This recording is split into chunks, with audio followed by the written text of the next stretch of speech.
Christine at One Pour More.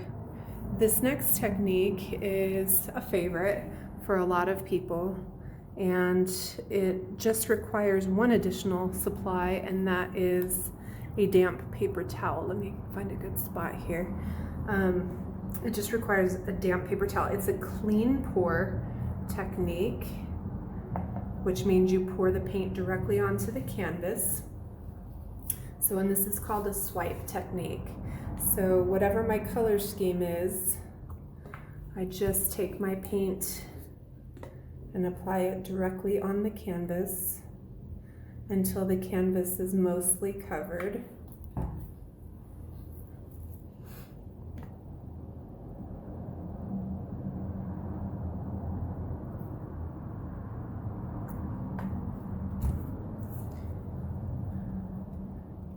And then what I'm going to do is tilt my canvas to make sure it's completely covered. So I'm just going to move this paint around a little bit.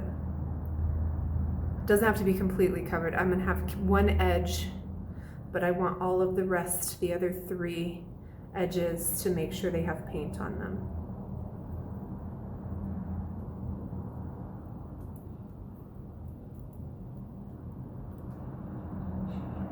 Then some people use an additional supply like a hair serum. If you have a hair oil, you can use a couple drops of that in your other paint, or you can use a silicone. If in the garage you have a silicone, like if you have a lubricant for your treadmill, for example, it would just put one drop in the paint that you were doing, but it's not required. So I'm going to take my last color of paint and I'm going to load it on this edge.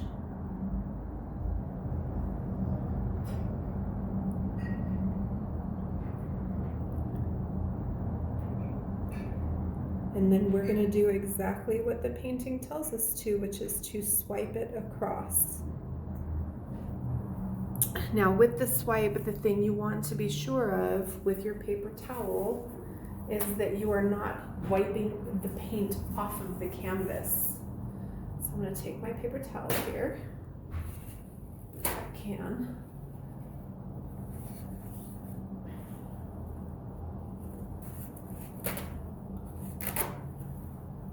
So I've got my paper towel and I'm going to damp it a little bit in some water I have right here. I'm going to squeeze it out really good because I want it to be damp, not wet. And then I'm going to shake it out until it's flat again.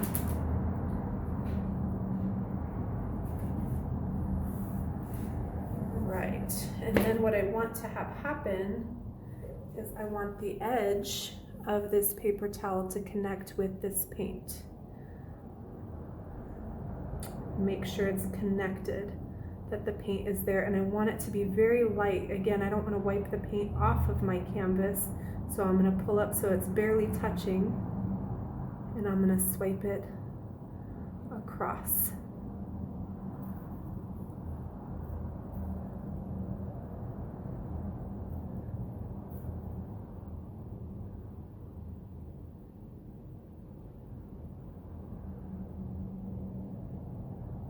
And then I'm just going to drop it down on my covered surface, and I'm going to watch as all the cells pop up and as the paints react to one another. I could also take a heat gun or a blowtorch at this point, like if you use one in your kitchen, and you could heat this up and see if you could activate any more of these cells. And you can always tilt. Like, I'm pretty happy with this. I kind of like the darkness over here, so I think I'm going to leave it, but I could tilt it to run some of that black off so that I had more of this area over here. But this is the swipe. It's a super fun one to do. It's almost like magic. Kids love it because the painting keeps changing so much after you do it. So enjoy and get to pouring.